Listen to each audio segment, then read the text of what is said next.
which aims to raise awareness on disability and special needs. I am your host, Ruqayya Al-Alawi, and today we have Sister Zahra Al-Alawi. Assalamu alaikum, Sister Zahra Al-Alawi. Salam alaikum. As you know, we have a brother who has Down syndrome, and we'd like to start off by explaining a bit about Sayyid Ali and his condition. Yeah, so first of all, salam alaikum. So for those who may not know, we have a brother who is now 28, 29, who has Down syndrome, who was born with Down syndrome. And Down syndrome is a condition or a disability that you're born with. And what causes Down syndrome, I'll just do a little background for those who may not know much about Down syndrome. It's those who are born with Down syndrome, it's an extra chromosome, that's it. It's an extra chromosome that they're born with, which is chromosome 21, which causes the Down syndrome. And just as a little background, anyone can give birth to a child with Down syndrome. It's not about genes, it's not about your genetics, it's not about it's not any fault of the mother or father. Previously, they used to say that those who are women who are over the age of 35 are more likely to give birth to a child with Down syndrome. But in this day and age, majority of the children that are born with Down syndrome are actually born to mothers who are 35 and below. So no one knows what causes Down syndrome. So our brother was born about 28, 29 years ago, and he was born with Down syndrome. Now,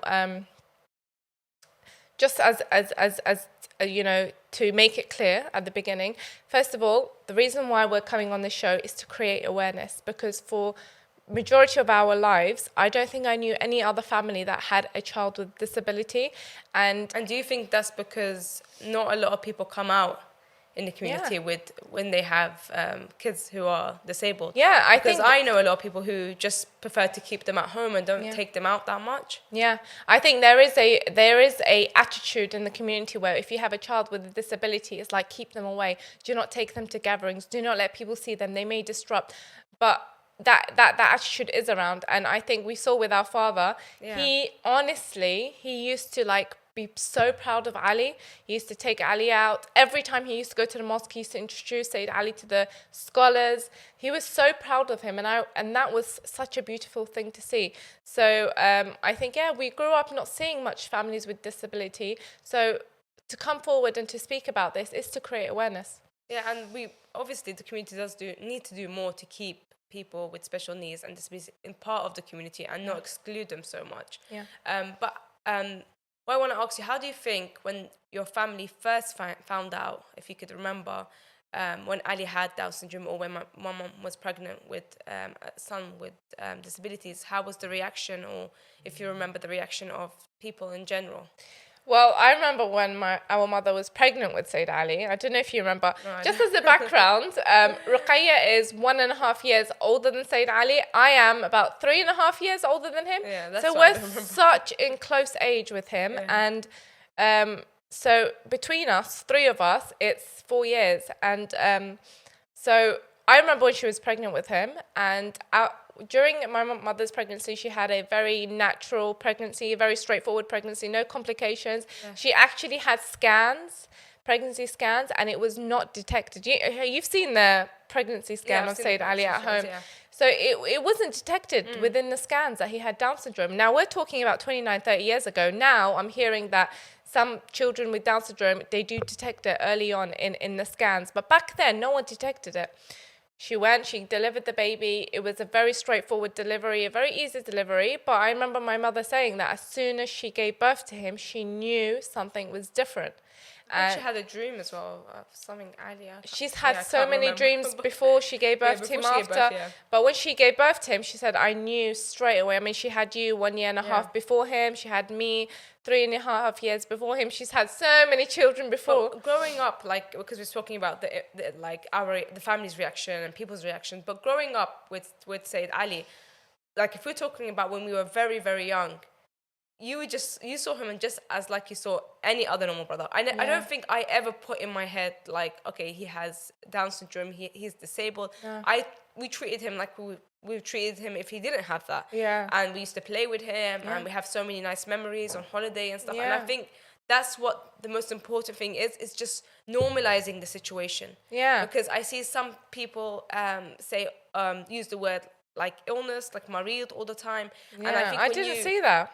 I no, I didn't mean see. like in Yeah, I general. know. I'm just saying. No, I know, but I'm saying we didn't see that. We didn't use that, but some people use that even to this day and age. Even though like like disabilities, like campaigns, it's everything, but people still use that word, or like marid and stuff like that. Yeah. And I think a lot of families don't normalize it. Yeah. So when I was young, I didn't really think about it as like, oh, he has Down syndrome. And No. so that's another question. Like how, when you went to school with him, because you did go to primary school with him. Yeah. Not high school. So how was it in that sense? Like, Yeah, I think going back to the previous question, like you said, there wasn't a pivotal moment where it was like, oh, he's had a disability. Because we grew up, people with Down syndrome, they're quite social. He walked at a normal age. He spoke around 3. They're quite social anyway. We have so many nice memories with him. I don't think we even saw the disability. I didn't see it at all. I didn't see that he was disabled. Oh, that's me and him. That's him as a baby. I think he was 3 months old there. So, like, people with Down syndrome, it's just so cute. I'm sorry, he's so cute. We didn't see the disability at all. Like, we didn't see the disability because we have so much nice memories with him. We laughed, we played. So as children, we didn't see that. We went to school. So Sayyid Ali went to a mainstream. That was him in school, actually. If you go back, that's him. That's Ruqayya and him. We went to school with him, and he went to a mainstream school. We went to the same school as, this is him and my father, God bless his soul. He went to a normal school, so he went to school with you and me. and that's because at that time in that area there was no other school. No, that there time. was disability schools. No, I mean like in there where we lived, maybe. No, there was. Oh, okay. There was, but my parents chose to take okay. him. He went to a nursery before that okay. school. I didn't Don't you know remember? that. No, So he went to a nursery that was for special needs. That was before the age of 3. So when he went to nursery at the age of 3, then he went with us to school. Okay, yeah. And I remember in school, I think that was when I first started to realize that there might be something, because people, I don't remember in school, they're like, oh, he's so cute. He used to get so much attention. And I'm like, what? Why? Why is this child getting so much attention? So I think then I started to realize there might be something different, but not disability, not something disability. I just thought, oh, something different. He also had a 1-to-1 in school. So he had a 1-to-1 teacher in school that was with him throughout the primary school. I remember her clearly. She even came to our house sometimes. She had meetings with my mother. I don't know if you remember. Yeah, I remember, you know her, yeah? His 1-to-1 teacher. Yeah. So he had a 1-to-1 teacher. So I think that's when I started to begin to realize, oh, he's getting extra help, or he's getting extra attention. But still not Down syndrome. Like, I didn't think of a disability. I just thought he's just getting extra attention. Yeah, with the attention, because I did go back to his school and they actually remembered me. They do remember him. Yeah. Do you know my friend, I'll tell the audience this, my friend when I was 4, 5, 6, 7 years old in primary school, my best friend, the English, Jolene, I'll say her name, Jolene, she found my Facebook a couple of months ago, and she wrote to me. And she was like, oh my God, you're Zara, you're my friend. Do you remember me? We were in primary school together. And then the first thing she said was, how's your brother? Yeah. So people remember him. Ruqayya now has 3 children. She's gone back to the same school, and she's taken her children back to the same mainstream school that we went to. And the first thing they told her is Sayyid Ali. Yeah. So everyone remembers. They remembered me, and I was like, okay, how did they remember me? Because I haven't been back to that primary school since I left.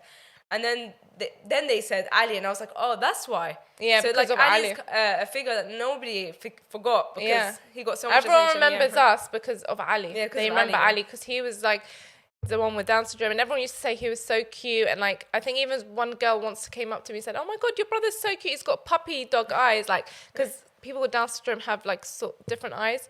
And I was like, oh, like he just got more attention, but I still didn't think anything different. Yeah. So how do you think within the community here and abroad, how do you think they treated him, and how would you what could the community improve, and not just in London but in other countries too? What could they do to welcome more people with disabilities and children that have special needs? Yeah.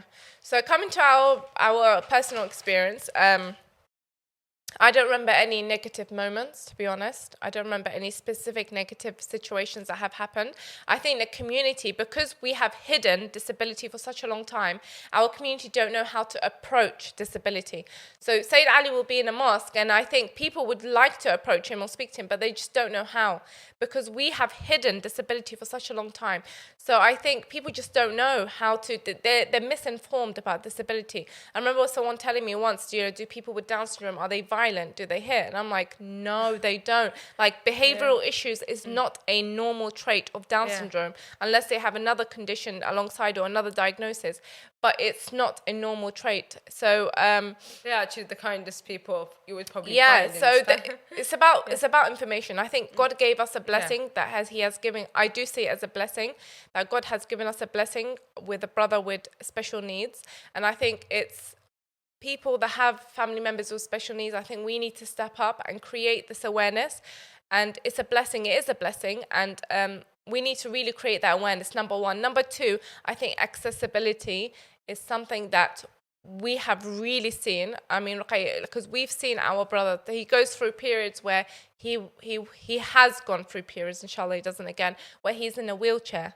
And even, at the end of our father's life, he was also wheelchair bound. And mosques are not accessible. They would avoid going to some programs and some mosques because there are stairs. There's no accessibility for wheelchairs. What do you think about the participation? Because if you look at some mosques now have kids club. Yeah. But I don't think I've seen, I might be wrong. Needs. No, there isn't. If there is a special needs club. Because that's something that obviously parents with special needs also want to sit down in the majlis, want to hear a lecture, want the same thing as parents with without kids with special needs. So I don't think I've ever seen any mosque or masjid that has that to offer. Special needs, no, I haven't seen that. And all the programs that are available about special needs is about special needs children. It's not about, we're going to talk about this later on about adulthood, but let's talk about it now. It's all the awareness that we see around the community, awareness for special needs, it's all about special needs children. These children are going to become adults. And when they become adults, the services that are provided in the wider community, let's say in the UK, it does lessen. They are in school full-time when they are children, full-time. So all the focus is about developing them, developing their intellect, developing their skills, making them independent. And then they become adults, and it seems like all of this lessens, and then you're left with adults. But in the community, where are the adults? Have you seen an adult with a disability in our community? Where are they? There's adults with Down syndrome, and we know some adults with Down syndrome, not just our brother. There's adults with autism in our community. There's adults with other disabilities. We don't see them. And just for the audience to know, we also have a niece who is disabled, who is paralyzed. She's my age, in fact. She's paralyzed and waist below? Paralyzed from the waist below. So she can move her hand. No, she can move her hands. Yeah, she can move her hands, yeah. So she's paralyzed from the waist below, and she cannot speak, she cannot talk. She does, I forgot her diagnosis, but she's disabled. So we know there are adults with disabilities in our community, but we don't see them. It seems like that even some people say that when these children grow up, they can be taken to a care home or another place. Now, that's up to individual families whether they wish to do that or not, depending on, their own circumstances. I'm not going to comment on that. But our community, where are the adults with disability? They just seem to disappear. And we're not catering for them. We're not catering. So it falls upon them, the parents, to cater for them, to keep them busy. But it's a shame because Islam is such a beautiful religion. It brings together everyone from different cultures, different backgrounds, different religions, different races. But what about different abilities? We need to then cater for everyone. And I just want to talk about, because Prophet Muhammad sallallahu alaihi wasallam, around him, his supporters, he had individuals with disability. Julaybib, I think his name was, who it means like small person. Like, people suspect he had dwarfism, and also he had a deformed face. He was around the Prophet. The Prophet helped him get married. He catered for him. Those individuals who are blind, the Prophet then, there was one individual who was blind and he couldn't get to the mosque. The Prophet said, I'm going to send someone to you to take you to the mosque. He said, no, I don't want to do that because I don't feel comfortable someone taking me to the mosque. The Prophet tied a rope from the mosque to the person's house. So anytime he wants to go to the mosque, he just gets the rope and goes to the mosque. The Prophet made sure Islam was accessible to everyone. Whether you have different abilities or not, he included everyone. So we must ensure I think this is what number one thing we're lacking in our community. We need to ensure Islam, our mosques, our programs are accessible to all. Create a program which caters for those with special needs, which we have a program coming up. We'll share that. Yeah. We'll share that. Just follow our social media where we have a program coming up. I think it's also important to get them involved in the program as well. Like Ali, he read Quran, and I think he really enjoyed that. And I think so much people with special needs and disabilities do have skills, and they can actually, benefit the program, or can, even if it's like a small surah or something. Yeah. Then that's also very good as well. Exactly. Yeah. Also, I wanted to ask you about his journey because we've spoken about these children become adults. So what do you think was the hardest part from Ali's journey from a child to an adult? Child to an adult. I think the number one difficulty is that I personally... First of all, I want to make it clear, because when I was coming... Did you tell Sayyid Ali you're coming on the program to speak about him? Oh, no, I didn't. No, you didn't. So I did. I was like, Ali, because he called me, and I was like, Ali, I'm going on a program. And he said, oh, okay, good luck, Zahra, because he watches like programs that we do. And then I said, I'm going to talk about you. And he said, why? And I said, because we're talking about Down syndrome. He's like, and I said, do you know what Down syndrome is? He said, no. So I said, okay, Ali, who has Down syndrome? He said, I don't know. And I was like, okay, Ali, do you know you have Down syndrome? He goes, Zahra, stop it. I don't have Down syndrome. He honestly doesn't know what Down syndrome is. Yeah. And this is something I want to make clear. And then afterwards I said, okay, who has Down syndrome? He goes, stop it. You have Down syndrome, Zahra. I was like, okay, fine. I have Down syndrome. Yeah. But I just want to make it clear that those with a disability, especially intellectual disability, they see themselves as normal. Yeah. I'm just laughing. It makes me laugh so much.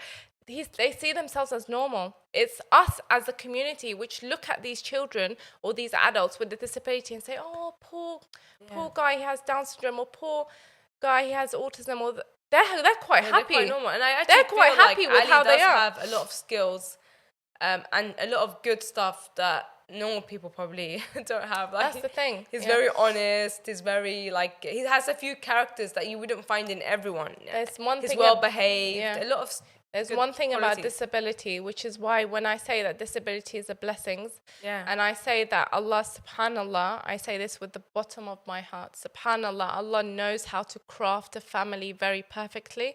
And I think He crafted our family so beautifully. Yeah. Especially now we've seen the blessings that Ali has brought, especially that where our father has passed away. He's crafted our family so beautifully. And I think Allah knows what these children are, a blessing. Just because they have a disability doesn't make them any more less than anyone else. Of course, and this is what the point I was trying to make is that us as a community, we look at this disabled child and we think that there's something wrong with them. There's nothing wrong with them. They're just different. That's the way they are. Yeah. And I just want to say one thing, because sometimes people look at a family with a disability and they think, and they see that disability. Like we said earlier, we do not see that disability. We see Sayyid Ali for Sayyid Ali. That's who he is. But people see a disabled child and they see that disability. If they see someone with Down syndrome, they cannot see past that Down syndrome. If they see a child with autism, they cannot see past that autism. That child is an individual just like anyone else. And it's just like, for example, and the families, they become used to it. They see that child for who they are. Yeah. For example, just as an example, if a family, the mum and dad is blonde hair, blue-eyed. All their children are blonde hair, blue-eyed, and then they have a child with black hair. Initially, it may be a shock, because for many families, the initial diagnosis is a shock. They're because they weren't expecting it, just like you weren't expecting that. You have this expectation of what this child is going to be. Initially, it may be a shock, but then when you get past that initial diagnosis and initial acceptance, they don't see that disability anymore. It's just that's who that child is. And just like, honestly, when we look at our brother or interact with him, we do not see the disability. We see him. And I just want to make that clear, because for anyone watching that may not have a family member with a disability, they may not understand this. They may see that child and see the disability, but know that family, they don't see that. They just get on with life just like any other child. Yeah, and you're completely right. I mean, we've never seen Ali in a way that he has a disability. Yeah. Even though some people, like you said, might get the shock when they have a child who is Yeah, disabled. initial diagnosis shock, yeah. Yeah, it can be a shock. But when you have this, when you see the people around you are supporting you, the community is supporting you, you have this support system, it makes things easier. And Yeah. this is going back to what the community needs to do. Yeah. So, for example, it's little things that, if we don't want to talk about community, individuals, Yeah. the way we speak to people who have special needs and disabilities, the way we treat them, Yeah. the stairs, for example, Yeah. some people, like, say if their child has another disability, is making a lot of noise, Yeah. or has ADHD, a lot of people will just stare, and that Yeah. makes that person uncomfortable instead Yeah. of trying to help. Exactly. Offer help. Go to them and say, do you Yeah. need anything? And I think this all comes down to how, like, in order for the whole community to help, we have to think how, like, we can help as individuals. Yeah. Because we're so used to kids with Down syndrome, Yeah. but we might not be so used to other kind of disabilities. And Yeah. I think sometimes it's what individuals can do. Like, I remember in summer, I went on the plane with Ali for 6 hours. And there was one particular cabin crew, he was from Masr, Egypt. Yeah. And he, like, as soon as Ali came on the plane, like, he made Ali feel like he was in first class. No, yeah. He was I've seen bringing that. him snacks, he was bringing him juice, he was bringing him everything. Like he made Ali feel like he was in first class. Yeah. He would come and joke with him, like, throughout the whole journey. And that's not something he needed to do, something extra from his work. Like, he was giving Ali so much attention. Yeah. And that made Ali really happy, Yeah. really calm, and even made the journey for him much, much smoother, much Ali more loves easier. when someone speaks to Yeah. him or gives him attention. Like, he loves it. If you speak to him, he would really like it. Yeah. So it's just about giving them that attention, that time. They may speak slower. You may need to understand what they're saying a bit harder, but they love it when they have a conversation with Yeah. someone. So I think it's all down to as well how people react in a certain way. It's about thing. And I remember once where I was speaking to a random lady, and this Iraqi lady, and she doesn't know anything about me. She doesn't know that I have a brother with Down syndrome. And I was telling her that's before I'd done that conference in Ahlulbayt, that Amanati conference. So I told her there's this conference about disability. I'm going to be speaking at it. And then she said, oh, what about disability? I said, yeah, it's about making the mosque more accessible. She goes, oh, no, but if someone has a child with disability, why don't they just hide them away? Like, why did I have to bring them to the mosque? Wow. And I was like, wow. I had to compose I didn't say anything back because, you know, there's no point replying to someone like that. I think education but is it's everything about to educate education. people. That child or that adult with disability, she wasn't referring to anyone. She was talking about Yeah. disability in general. But that child and that disability has as much right to come to the mosque as you, as much right and probably more than you. Okay, Yeah, exactly. So to say that this is number one mentality that we need to erase from the community about hiding people with disability. No, you bring them to the mosque like you bring any other child from the mosque. You do not hide anyone with a disability. And the only way our community will go forward is by bringing them out, showing them that this is disability. Why are we afraid of disability? It's not something. Every child has special needs.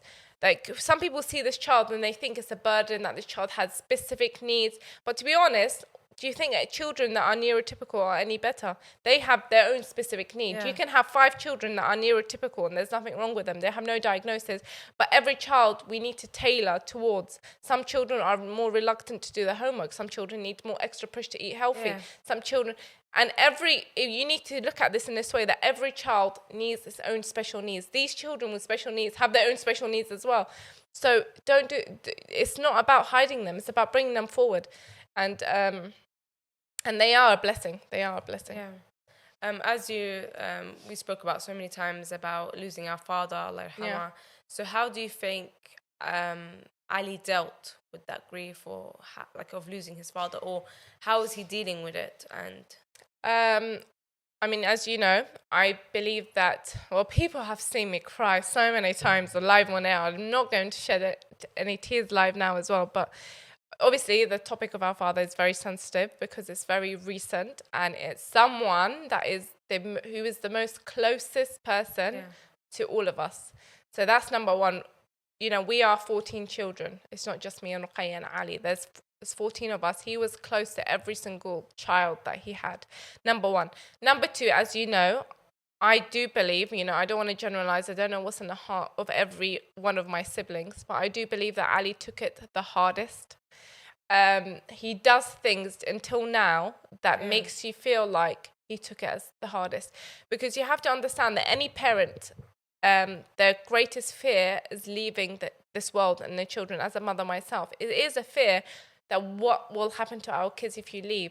Now, if you have a child that is completely dependent on you and is special needs, that feeling is then magnified. So I think that, number one, I do compare a child, an adult with a disability losing a parent like an orphan losing their parent. I honestly do.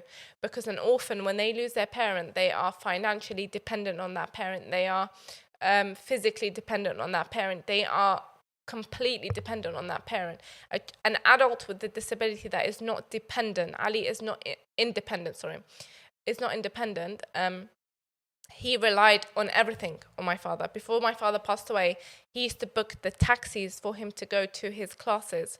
Every morning, my dad would call the taxis. He used to do all his paperwork, all his, whatever Ali wanted, he would give him, like everything he would give him.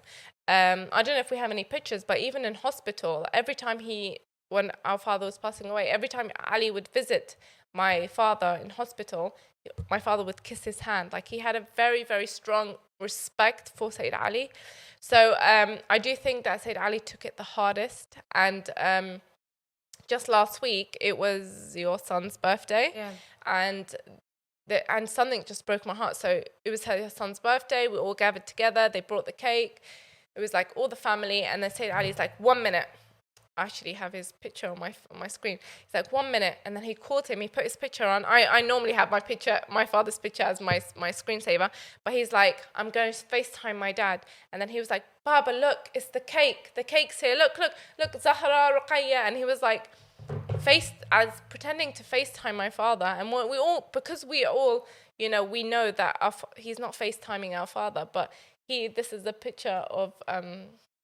he loves boxing. This is a picture of my father. This is Ruqayya and Sayyid Ali. So he did take it the hardest. And until now, he would do things like, he would always say, I have dreams about him. I dreamt about him last night. He has very vivid dreams of my dad. Very vivid dreams. He does have a lot of dreams. And like, he would wake up and he would say, like, I dreamt this. So this is my father. And some stuff that he dreams does come true. Yeah. Look, this is the picture I was talking about. So this is my father, like, on his final days in hospital. He would kiss Ali's hand every time Ali comes to visit. He's like, where's Sayyid Ali? Bring him to me. And then he would like kiss his hand. So it's the respect that my dad showed Sayyid Ali was amazing. Like, honestly, our father, I think, was a beautiful example of what Sayyid Ali, like, how to treat a child with a disability. Exactly. And I think because he treated him so well and he had such a strong connection with him, like, he found it hard. Yeah. And his top priority was to make him happy. Make him happy. Everything. Like, before my father passed away, in his final days, they were renovating their kitchen and their toilet. So they were completely doing a renovation of their kitchen and toilet. So I had a paper with different samples of the flooring. So I came to my father, who was in his bed, and I said, Baba, which flooring shall we choose for the kitchen and for the toilet? And he's like, do you know what?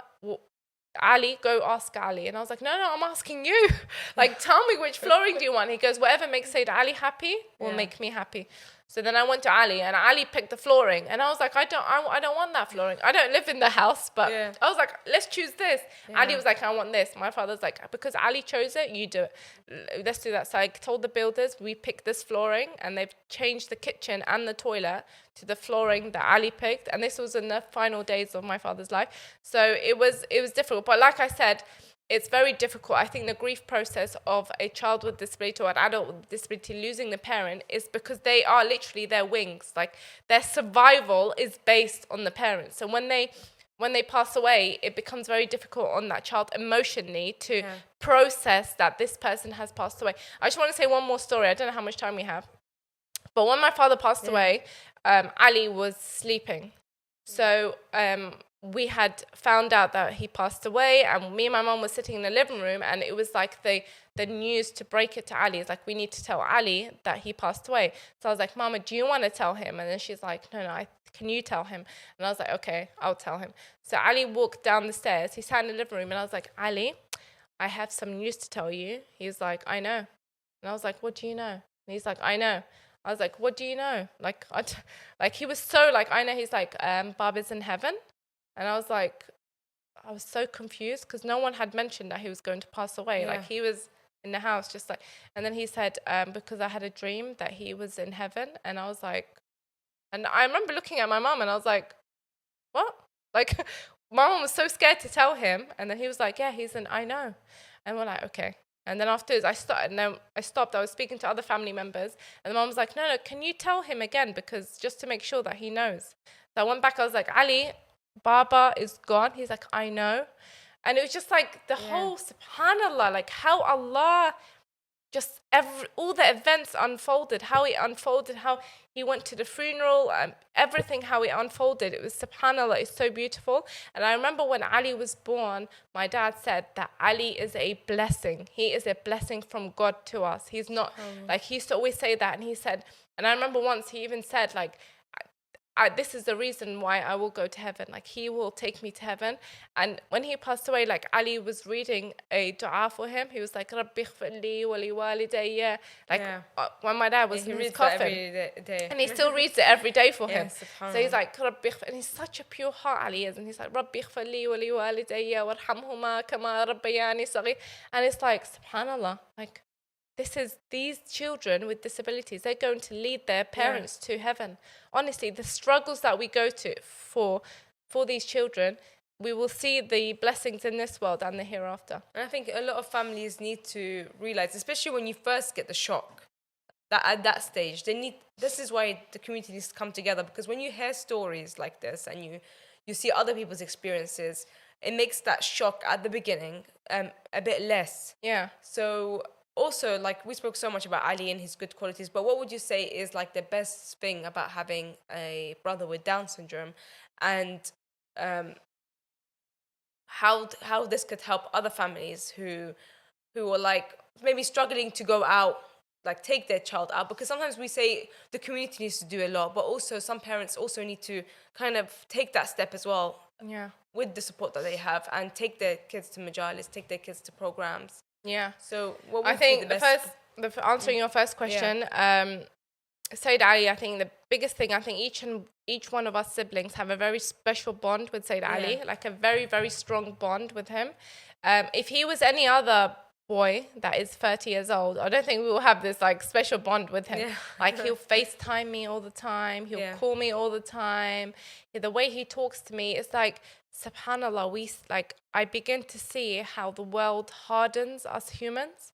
Our experiences in life makes, like, we're born so pure, and then as we go through these life experiences, the world hardens us. We become like naive. I don't know how to explain it, but it changes a human. You realize maybe that with people who have the Sibling and Down syndrome, they're so pure. They are pure. So honest, so they're pure. So honest. So Ali, I honestly, I have never seen him lie. Yeah. Like if he wants to, if he doesn't like something, like if someone comes and even if he doesn't know, he's like, I don't like. What are you doing? Like he would say, there's no two-face to it. Yeah. Like he would tell you how it is.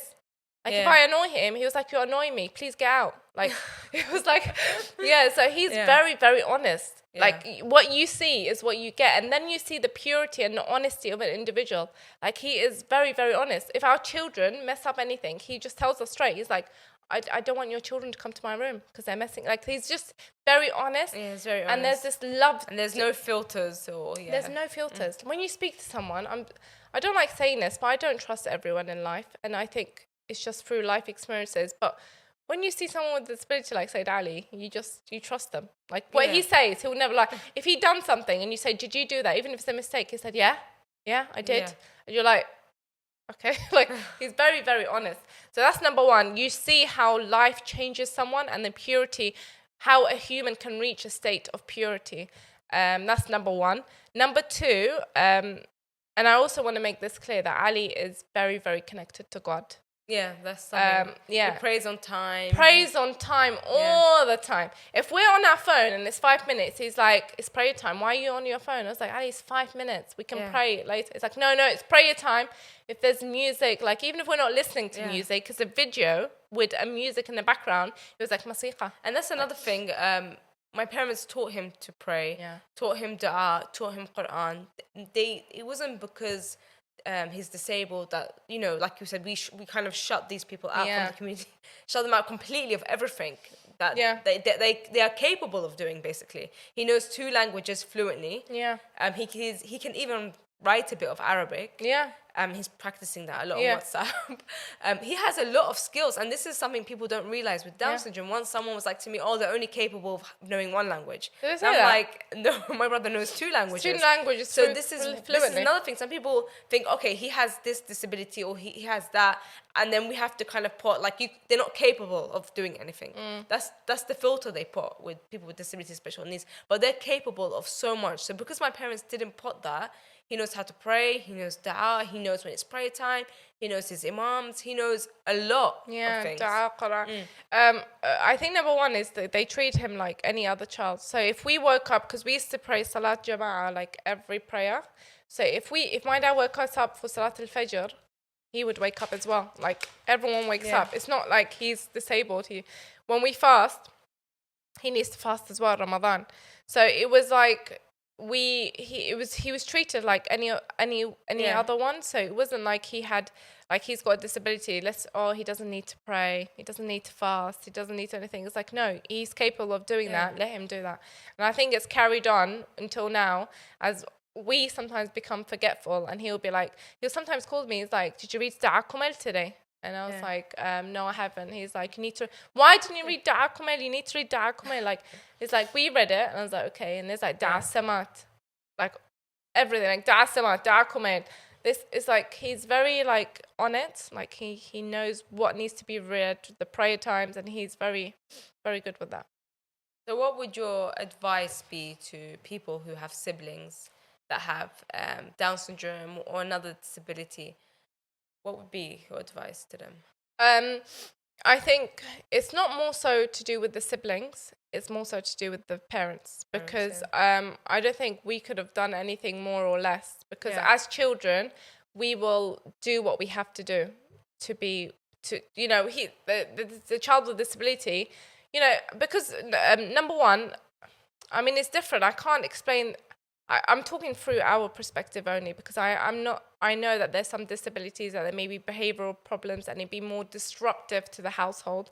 Ali was a very, I would say, somewhat normal child.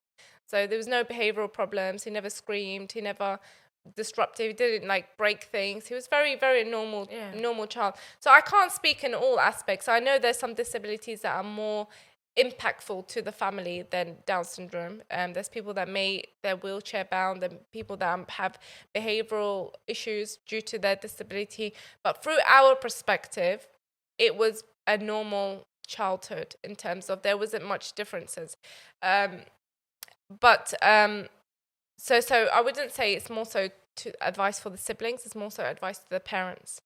Number one is that we didn't feel it much because we had a big family. But sometimes if you have 2 children, one with a disability, one with not, sometimes you can be unfair to one child, give them all attention, and the other child can be left out. Because we were such a big family, we were all like in the mix, like there was no like my parents giving one person attention. It's like you all get along together. So it was, our family dynamics are different as well. But so I think it's like any other family. Any other family is about dividing your time up with all the children, and I know that can be hard, especially if there are hospital admissions. Some children with disability, one parent needs to. I know a sister who has 2 children. One child, because due to their disability, she needs to go to hospital and stay overnight with that child a lot. So the other child goes to the grandparents' house. So that child is beginning to feel left out. Yeah. So it's different dynamics. I can't really speak about everything, because some family dynamics, it is really difficult, where one child will need to stay over with another family, while some parents are with that child who is disabled. So it's different dynamics. But for us, I think number one, I would say for the parents, it's the parents' responsibility to then divide their time to make the environment at home as normal as possible, you could say. If there is anything that's normal, there's no normal.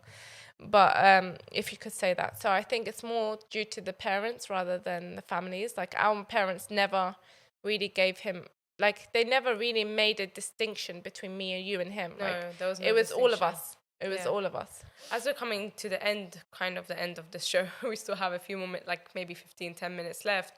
But we want to come on the final message to the community, like what needs to be changed, and what do the community need to know? What can individuals do? Because we can all play a part. We not just think about the community, but community and individuals. What do people need to know? What needs to be changed? And like your final message, like to wrap up everything. Yeah, I think there's a lot to be done. I think we've just scratched the surface when it comes to disability. I think our number one priority now, I think, is to get every mosque to be accessible to wheelchair users. That's number one. Number two, also creating programs for the disabled and those with special needs, be it children with disabilities. And number two, adults with disabilities. I would also love to see but to be honest, I think, I would say this, but it wouldn't be implemented. For example, outside they wear the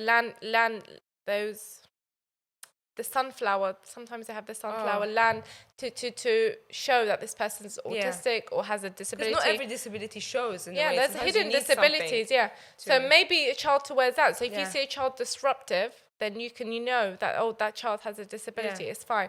But I say that wouldn't be implemented because of the stigma in the community. Some parents don't want people to know that child has a disability due to the stigma that is around. It's like, that child has autism. Oh my God, that child has this. That child has ADHD. That child has Down syndrome. It's like, you feel like in a way it might like have a negative impact there is a stigma more than around. A positive maybe, because it's like, look at that, this person has this. I mean, it's the attitude, and you cannot deny there's a stigma in the community. Of course, it is there. But the funny thing sometimes I find with this is sometimes the normal adults during a program will start to chit chat and they're more disruptive than the child with the disability.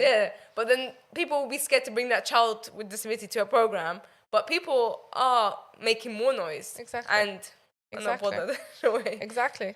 And number two, I would say to every parent with a disability, with a child with a disability, just take them out. Take them out in the community. Do not care what anyone says. I don't think our parents ever cared what they said. Like, even they took them to the Khalij, and I'm sorry, but the Khalij has a lot to work out. A lot of our Arab countries have a lot to work on when it comes to acceptance of those who are different and has a disability. And not just Arab countries, a lot of countries in Asia, not just in the Arabic countries as well. I think many countries, we have a long way to go.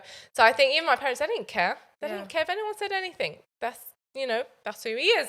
You like it or not? Some countries is becoming more like they're showing it more. Like, I don't know if you saw the Qatar opening ceremony. There has been a lot. Yeah, I really like that because they showed that this is part of us. I really like that. I saw the Qatar introduction for the World Cup, and they had a child with disability in the introduction. Also, Dubai have some beaches which are wheelchair access, where there is a pathway all the way to the shore. So someone with a wheelchair can, because there's sand, but there's a whole access. So I think they are coming along. There's a lot to go. Like our older brother, not the younger brother. Our older brother worked in a school with autism. He's worked with children with autism for years. A special needs school. He's worked with them. He understands them. Like, he knows everything about autism. That's his job. And I was like, wow, there's a school in Bahrain like for autistic kids. Like, that's amazing. Like, there's plenty of them. Like, there's a sensory room. It's all like, it's amazing. So I think our countries are coming a long way, but there is a lot. So I think number one is about creating accessibilities in our mosque. Number two, our mosques needs to create programs for the children and for adults with disabilities, because we need to include them. When it's a Muharram program, let's include them. Why not? So number two. Number three, I think, is we will not get anywhere if we do not change the attitude of the community. We need to, and I think the only way you're doing that is to bring these children out, to bring these adults out with disabilities, show that this is normal. It's just different. It's not something bad. It's not something negative. They're just different. And if you can't accept something different, then can we really call ourselves a Muslim? Because the whole point of Islam is to create this ummah which includes everyone, no matter which skin color you are, no matter which race, which culture, which ability you have. It's about creating. We're all a ummah. So if we do not bring these children out, we will never create change within our community. There is no shame in having a family member with a disability. And it starts when you're a child, because that child needs to get used to that, because once they're an adult, they're not familiar with this community. They don't know anyone in this community. So sometimes, not all the time, but sometimes that's when sometimes it's a bit too late to come and say, okay, come, you're included. But starting, like, for the people who are listening to this at home, starting from such a young age is so important. And encouraging them to come, because they need to get used to it. Not grow up and then they won't know nothing about this community. They've probably just seen it from a screen, and they probably would, at that point, they wouldn't even feel that much included, maybe, if they haven't from a very young age. And I have to give credit to the community. We have made a lot of change. There's been programs about disability. Amanity is an organisation. Amanity is it's a very good organisation for that, and they've done so much. It's focused on disability. Some Muharram programs have sign language. So there has been a lot of improvements, but I think the number one thing is really about changing the attitude within the community and accessibility. Because we not long ago met a woman who didn't know her son had autism. I don't know if you remember. In Birmingham. I bet several. But I that was the first time I met her. Remember that woman? Yeah. So sometimes, like you said, sometimes people in the mosque will be like, "Oh, don't make noise" and stuff, and that parent also doesn't know, because they haven't received the diagnosis, and this country takes time to receive a diagnosis. So that lady that we spoke to, her son got diagnosed with autism later on, so she didn't know that he had autism. So it was like, oh, why is this child like maybe doing that or being naughty? But he has disabilities. Some disabilities are hidden as well. So, and that's why we have to be more understanding, like, as well, because sometimes we can't just be like, okay, they're making a lot of noise, like, we have to kind of understand too. Definitely. It's you know what, and I didn't answer this question properly. You said about the difficulties. So we spoke about a lot of the positivities, but difficulties, I think with Down syndrome, there isn't much negative aspects. I think the difficulties that Sayyid Ali received or had was due to other conditions alongside Down syndrome. So for number one, it was a lot of people with Down syndrome are also born with a heart defect. So the difficulties I think Ali faced a lot of the times was due to his heart defect rather than the Down syndrome itself. So that's number one. I don't know if you remember this, but we used to all sleep in the same, me, you and Ali used to sleep in the same room. Do you remember? As a child? And then there used to be a machine, the humidifier. Yeah, I remember the machine, but I didn't know. It's a humidifier. So now you can get these cute humidifiers that are like this small. Back then, it was like a monster. It was like... it was huge. Whole box. And it was like shh, like the noise at night was like shh, like because of his heart defect. If he gets very stuffy, then he may struggle to breathe at night. So I remember this machine, and I just remember, like, I didn't know he had a disability or like he had a heart defect. But I was like, what is this machine? Like, we used to go to it and do this, and so a lot of his, like, when we go out, because of the heart defect, we had to stop quite a lot because he couldn't walk long distance. But now, alhamdulillah, he's better with medication. But a lot of the struggles, I think, it is a difficult, disability is a difficulty, it is a struggle. We're not going to sugarcoat it and say that it isn't. There is struggles alongside it. But I think, the blessings that parents with a disabled child will get, subhanAllah. I think on the Day of Judgment, we'll be looking and thinking, how did those individuals get this much reward? SubhanAllah. That's what I could say.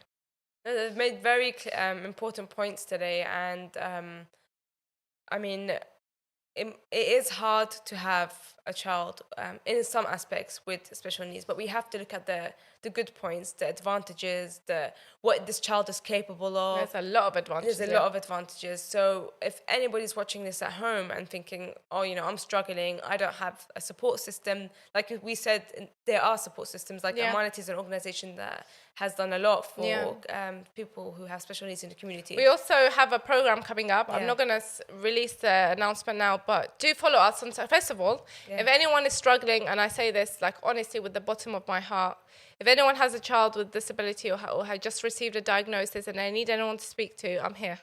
Like, because we've gone through it and we've experienced it, I'm here if they need to speak about anything. So you can follow us on social media. Number two, there's a program coming up for those with special needs that I will be hosting. I'll be hosting inshallah, a program. So with Amanity, alongside Amanity and a few other organizations, Sun Behind the Cloud and Hujjat. So please do follow us, and inshallah we can create more programs like this. Yeah, and that's something that's important, and inshallah, it's not a one-off. Inshallah, we have more and more programs like this, because it's important to raise awareness, number one, as we spoke about today, and to keep everyone included, to make sure these families, they see other people with similar stories, because when you hide yourself in a box and you don't see anyone and you think it's just you who's going through this, but when you go out there and you speak to people listen to this show, they see that there's actually quite a lot of people who are going through the same thing and the same struggle, and it's nice to see other people's stories in a way, because you kind of learn a lot from them. Yeah, and one thing, I don't want anyone to look at disability and see it as a negative thing. It is a difficult journey, no doubt, but it's not a negative thing. Like, I will never look at our brother and think, oh, why did this happen? I don't think I ever saw my parents even say that. Like, why? It was just like... Ali is such a blessing. Such a blessing. So I want other people not to look at disability or see a family with disability and think, oh, poor family, look what happened to them. That's the kind of thinking we need to get rid of. It's their perspective. It's not the family's perspective, number one. Number two, I want to say that... I forgot what I'm going to say. Carry on. We really have to wrap up. It's been such a lovely... we've reached the end Thank already. you so much, Zahra, for coming, and you've said a lot of good points, and inshallah people will not look at the one negative comment, but look at all the other positive comments, because the one negative comment sometimes outweighs all the positive comments. Just remember that point. I just want to say that those who have a family with disability, it creates such a positivity within us. I would say this outright, and I've said it before in previous programs, if it wasn't for Sayyid Ali, I don't think I will be as humble, as accepting, as and have many of the positive characteristics that I have today. I think Ali has humbled us. He has taught us a lot of pure and positive aspects by interacting with him, by growing up with him, and I think he has left such a positive impact on my life, on your life. I think all of us are very kind and humble in the heart, and I think it's all due to Sayyid Ali. SubhanAllah. Yeah. I would like to thank all the viewers at home for tuning in, and inshallah, and I would also like to thank Ahlulbayt TV for giving us this opportunity, for giving us this voice. It was so lovely to have you, Zahra, on the show, and we learned so much from you and your experiences. And inshallah, keep tuning in for the next Out of Sight.